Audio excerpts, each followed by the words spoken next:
এক জঙ্গলে টুনি ও তার দুই কন্যা বসবাস করত। হঠাৎ একদিন রাতে কন্যা টুনিটি বাইরে থেকে তার মায়ের গলার শব্দ শুনতে পায়। তার মা যেন তাকে ডাকছে, টুনি, টুনি, এসো, বাইরে এসো।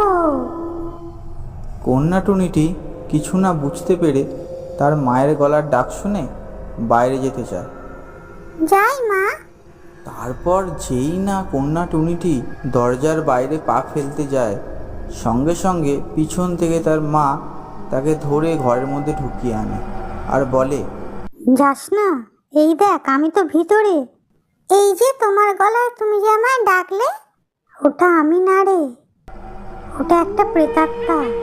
ওই দেখ, এরম রাতে সবাইকে ডাকে, আর যারা বাইরে বেরোয় তাদেরকে